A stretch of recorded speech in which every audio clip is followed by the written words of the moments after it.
Bonjour, bienvenue dans le podcast L'histoire des Germains, des Francs et des Mérovingiens. Je m'appelle Xavier. Et je m'appelle Romain. Abonnez-vous à notre podcast sérieux, Mais pas trop. conçu pour les passionnés d'histoire qui veulent tout comprendre sur ces peuples, leurs aventures, leurs coutumes et leurs territoires durant le premier millénaire.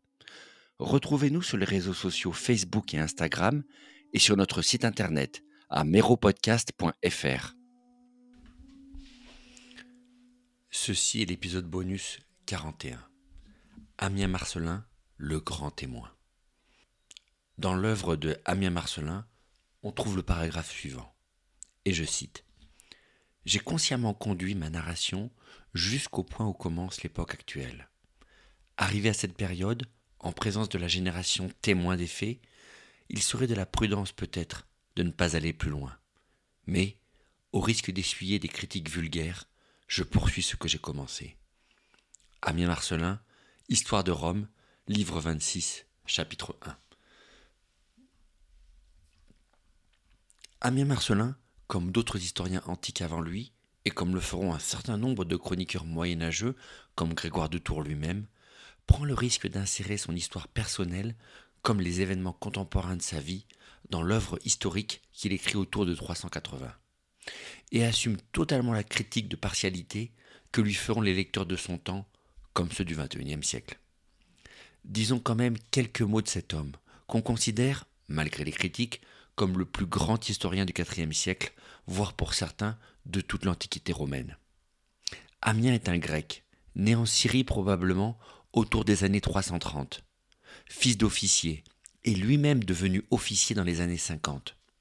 Sa carrière, qui s'étale sur 2 décennies, entre les années 350 et 360, va l'amener sur tous les champs de bataille, de Gaule jusqu'en Mésopotamie, avant qu'il ne passe les dernières années de sa vie à composer son œuvre et qui retrace l'histoire de l'Empire romain et de ses dirigeants, jusqu'à la bataille d'Andrinopole en 378. Un ouvrage littéralement saisissant, qui, malgré sa partialité ou ses quelques invraisemblances, reste un travail extraordinairement détaillé, vivant et précis, et nous plonge au cœur des conflits militaires de l'Empire à cette époque.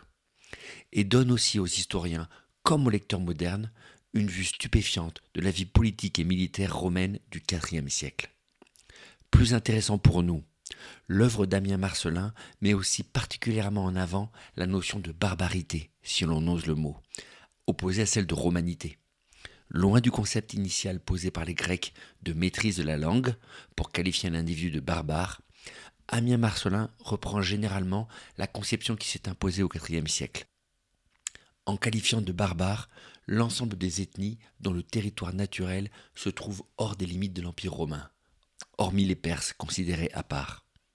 Mais une lecture plus attentive de son texte laisse quand même paraître des subtilités dans cette classification. D'abord, l'oriental qui a vécu dans la ville éternelle sans y plaire ne désigne les habitants que sous l'appellation plèbe romaine et pas comme romains, comme s'il voulait mettre une distance entre les habitants un peu décadents de la ville du IVe siècle et l'idée qu'il se fait de la citoyenneté romaine avec un grand C. De la même manière, les habitants des provinces sont souvent ramenés à leur origine géographique, à leur ethnie particulière, qu'ils soient gaulois ou égyptiens, comme si l'édit de 212 par Caracalla, faisant de tous les hommes de l'Empire des Romains, n'existait pas vraiment. Inversement, ceux qu'il qualifie de barbares ne sont pas vraiment les hommes nés hors de l'Empire romain en tant que tel, mais bien les combattants hostiles qui s'opposent à l'armée impériale venue des régions du Danube ou du Rhin. Tous les Francs, Alamans ou autres Sarmates qui, eux, servent fidèlement, ou même sous la contrainte, l'Empire dans ses armées, ne sont quasiment jamais renvoyés à ce qualificatif, sauf comportement particulièrement hors norme dans la cruauté ou la violence que ne peut tolérer un Grec éduqué comme lui. Pour Ammien Marcellin, les vrais Romains, dans le fond, ce sont les soldats au service de l'empereur, ceux qui se battent pour Rome, ses frontières et son territoire. C'est eux les véritables défenseurs de l'Empire, qu'il qualifie d'ailleurs dans son texte sous ce terme, les Romains, voire carrément de nous ou les nôtres, entre guillemets, quand son récit se fait narration épique de batailles et de campagnes militaires.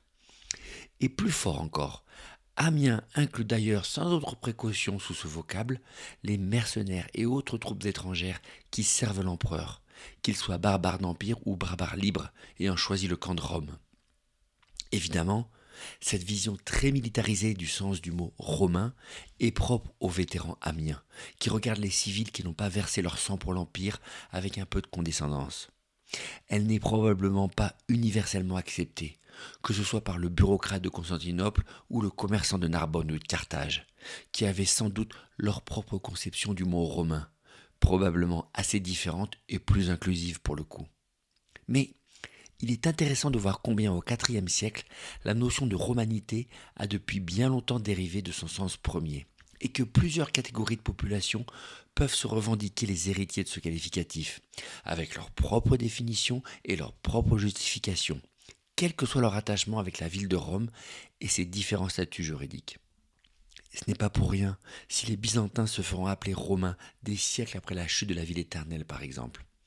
Et il n'est pas douteux que tous les frères d'armes d'Amiens Marcellin, barbares d'empire ou libres, servant avec les citoyens sur tous les champs de bataille des frontières, utilisant eux aussi le latin comme langue de travail dans l'armée et obéissant à la même hiérarchie militaire, vont vite, eux aussi, s'approprier cette notion pour eux-mêmes, eux, les véritables défenseurs du monde romain.